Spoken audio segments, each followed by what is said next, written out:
44 special versus 45 ACP, and I have our Grizzly brand ammunition, some warmly loaded heavy jacketed hollow points. So our 44 special is a 240 grain Kodiak JHP bonded core bullet. I don't know what that means because that looks exactly like a Hornady XTP bullet.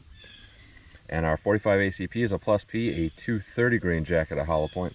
Not really sure what bullet style that is. I've never really seen it before. But our 44 special is rated at 950 feet per second.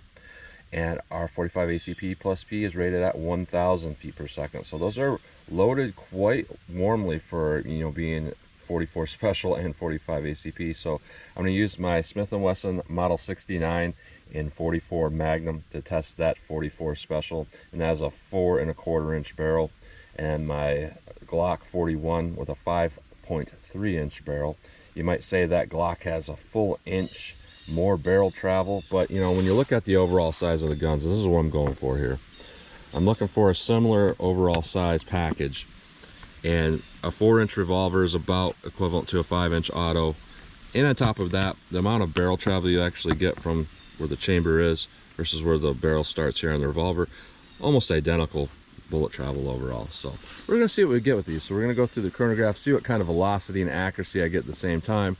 Then I'm going to do my 10% clear ballistic test. So I'm going to go into plain clear ballistics to see what the best potential of those cartridges are.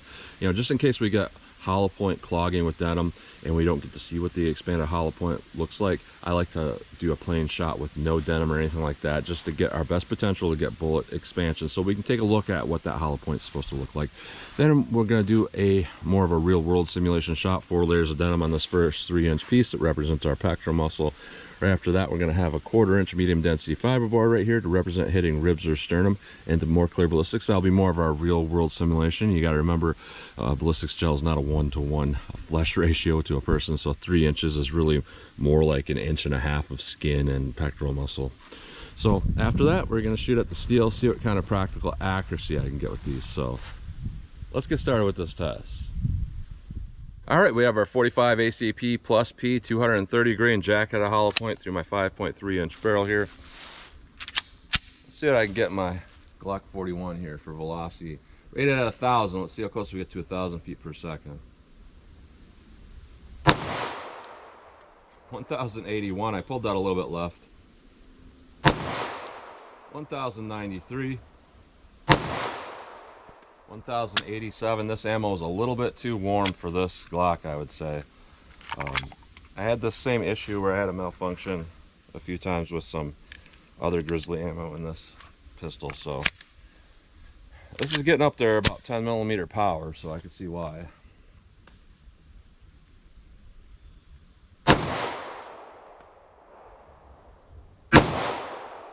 $1,090, and again, a little bit of an issue here. I've been running this Glock for about the past year, since I stopped doing 10mm conversions in it. Had very few malfunctions, so I can definitely say it's the ammo.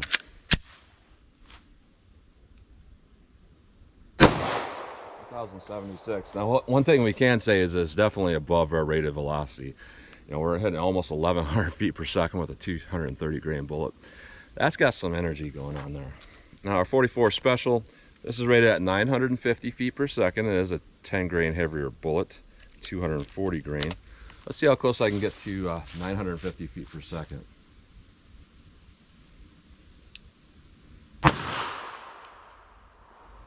.672, and I can tell you, I don't think that's an error, because this felt really odd. It felt like a very, very weak shot going off.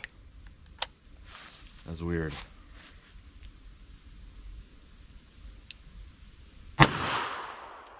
649, 629, 638, 642. So we are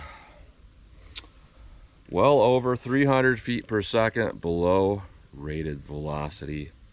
And normally this gun has ejection issues if you're shooting normally powered ammo, and yep, it's all popping out. So that recoil was like shooting a 380 or something. So that's obviously correct readings. That is very disappointing.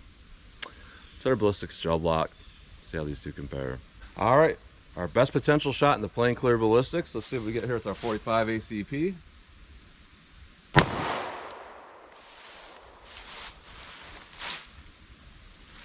All right, let's hit that with our 44 special, which is, you know, I work with a lot of XTP bullets in hand loading and whatnot. So if this is an XTP, we can expect like 24 inches of penetration, no expansion. But let's see what we get here with our 44 special. Let's go take a look.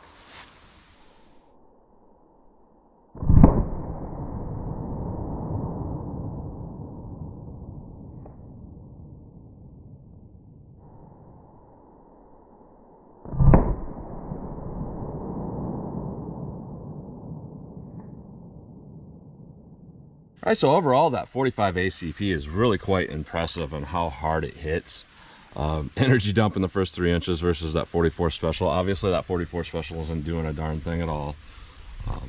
It's just not enough velocity to do anything to really any style of hollow point. I don't even think a soft lead hollow point would expand at those energy numbers and velocities. 45 ACP, a whole bunch of tearing damage, really big expansion. It looks really good overall. And we have quite a bit of bullet rollback. I normally see bullet rollback when we are above 65/100ths of an inch bullet expansion. That seems to be about the threshold that needs to be for the channel to be opened up really big at its last point of penetration, and then it rolls back. Any smaller than 65/100ths of an inch, it doesn't typically do that. But our track before the bullet rolled back is at about 13¼ inches. Sometimes camera parallax make it look like that track's a little bit further up, but yeah, we're at 13¼ inches. The actual bullet rolled back to about 11½ inches. Now with our 44 special, my prediction was pretty close. No expansion. We got a penetration, and again, camera parallax will make it look like this is a little bit different, but we got a penetration of about 22½ inches of penetration. So it's not an extreme amount of over penetration. That's because, you know, there's not a lot of power there.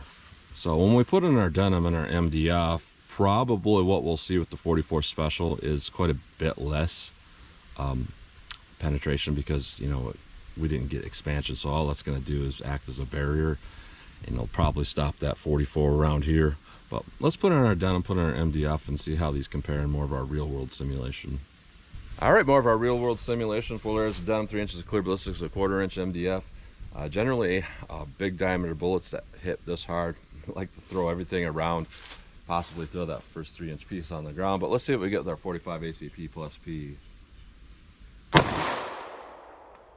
Another issue with too much power for this particular pistol. Let me set that back up. We'll hit it with the 44 special. All right, our 44 special Kodiak bonded core that's less powerful than target lead round nose. Let's see what this does through our MDF and denim. We'll take a look.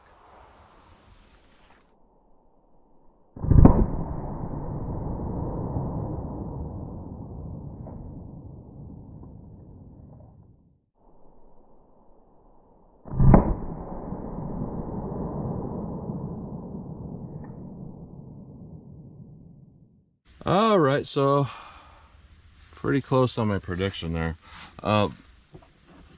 Here is our MDF with that 45 ACP shot here. That definitely indicates expansion in that first 3 inches, and then it just blew this in half. So really good overall. We still have good energy dump in that first 3 inches with our 45, none with the 44.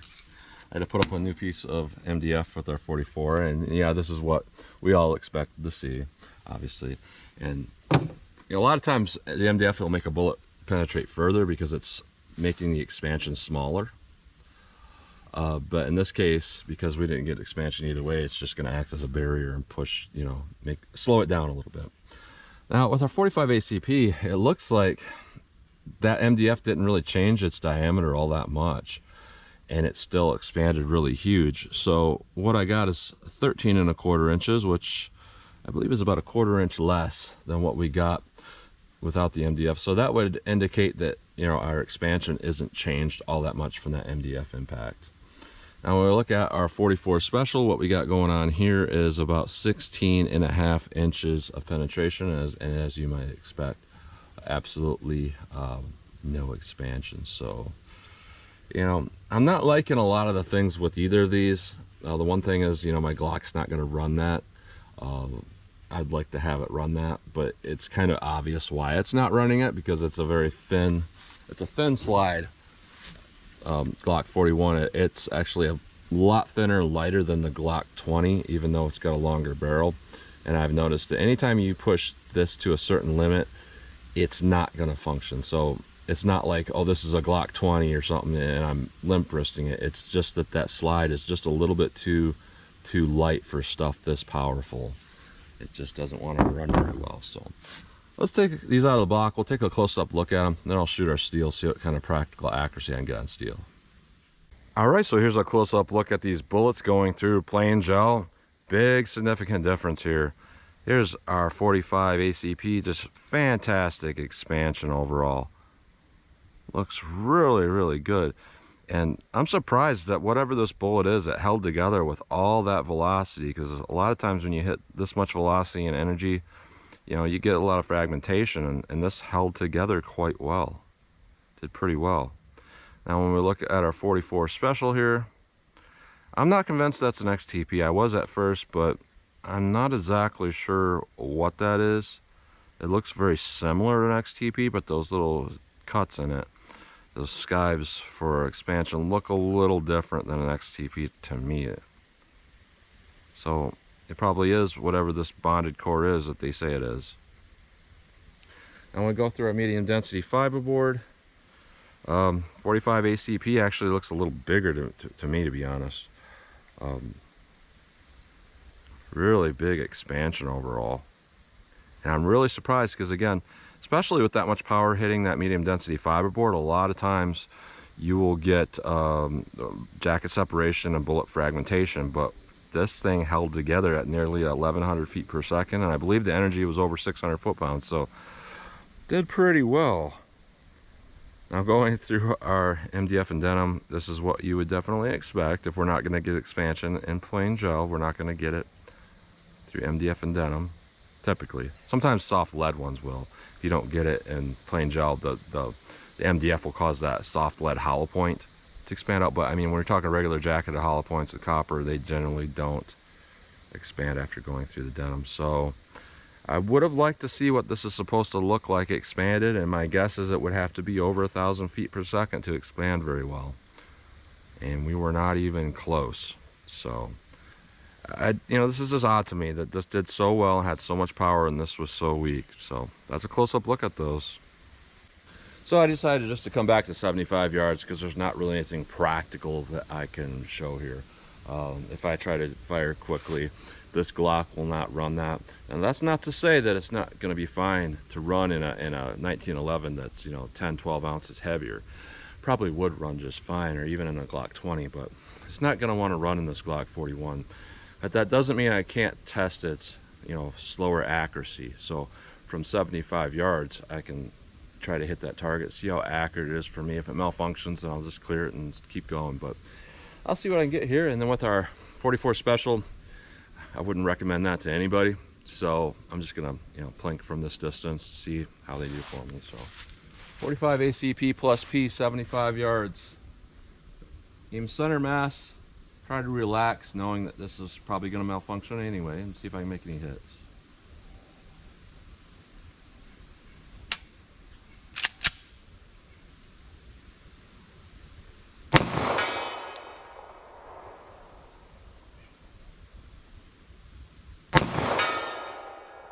And it hits that steel quite hard.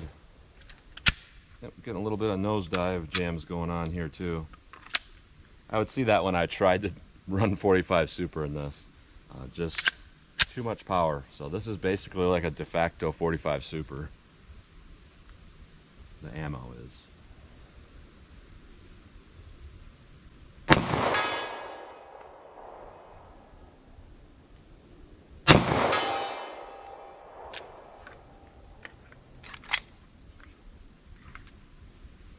Failure to feed. These have all been failures to feed, except for the one that was, well, it still was, but it was kind of a nosedive down.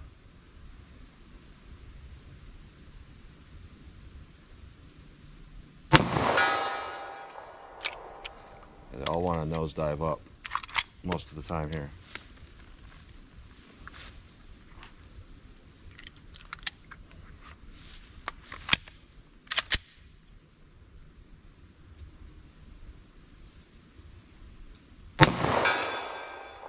See, every time it does that, exactly the same thing I would get with 45 Super ammo.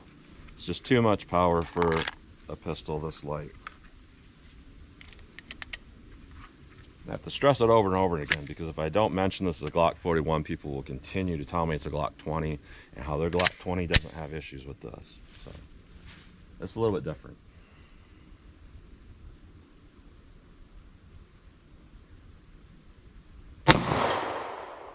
Wow.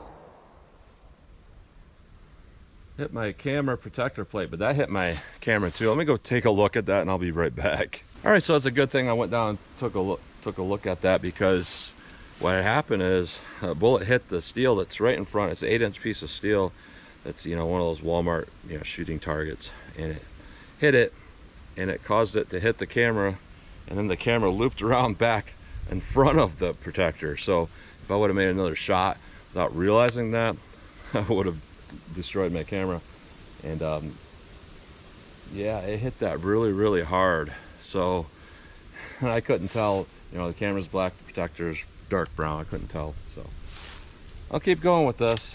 See if I can make more hits. But that is very odd, because that is about, you know, 3 feet low and 2 feet to the right, as where all the other shots hit the steel. So that was kind of odd. I don't recall, you know, jerking the trigger or anything like that.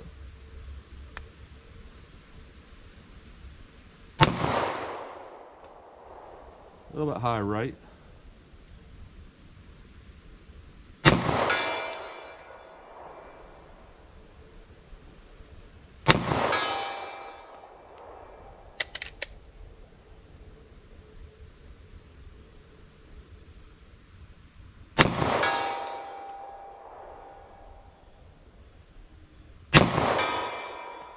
Alright, so I only had a couple misses there, and that's what makes that really low and right one kind of odd. You know, you don't shoot from 75 yards and group them all in an area this big like I was doing, and all of a sudden one is off by, calculate all of it together, you know, 8 feet off. That doesn't make any sense.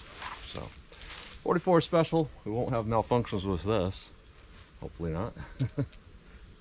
And these are probably going to impact really high from shooting so slow and having a heavy bullet. The muzzle will recoil up, they'll, you know, lift out kind of high. So I'll aim center mass and see where they're going.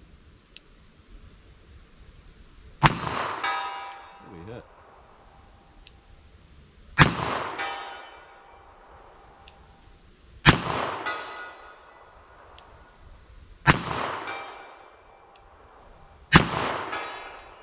I grazed one there. I will say, even though my vision's getting kind of bad, I did see one of those bullets traveling down the path, which is, you know, you shouldn't see your bullets if they're moving at normal velocity. So I'll keep going here.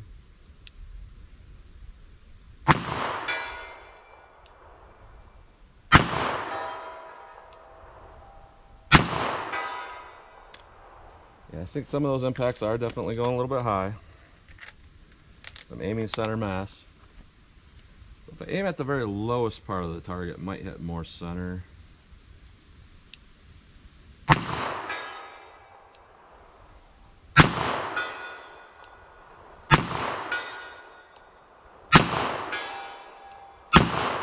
Oh, I was doing so well. I think I only had one miss that was actually a graze, so that was a true miss there. So we could say these are very accurate, but what wouldn't be accurate at that velocity with a hollow point? You know, 240 grain hollow point, most of the weight's in the back of the bullet. You know, you're not going to flinch from it. It's going to be pretty accurate, so that's to be expected. My hand loads are like that too. So first thing I'm going to say here is, Grizzly Company, if you're watching, what's going on? Now, if you send me another box of this 44 special and you make it right, I'll run it again. I'll test it for you. I'll give you that chance. But it's kind of dangerous in a way. It's kind of dangerous to have ammo this low in power. The reason why is because a lot of gun people are not particularly. There's a lot of people that go out and they just buy ammo and they trust what it says on the box.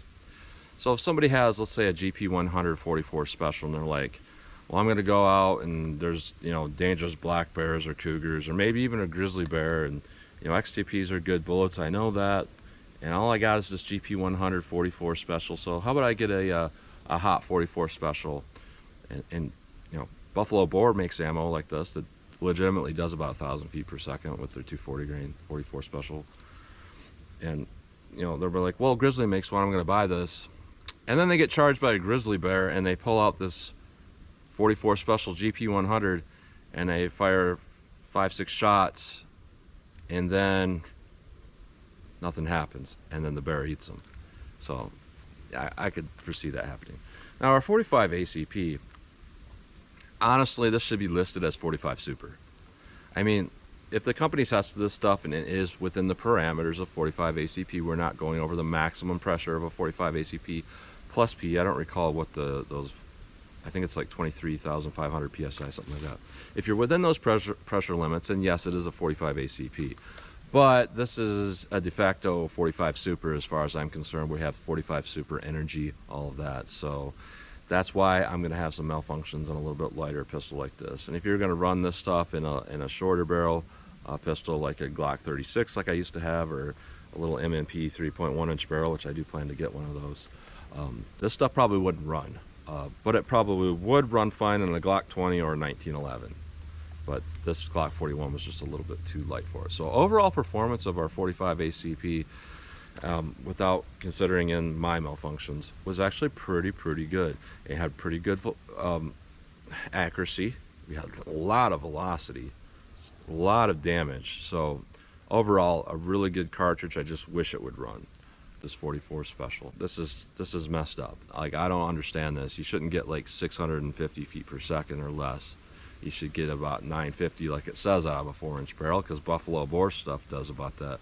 I believe Buffalo Bore's version gave me like 980 feet per second or something like that.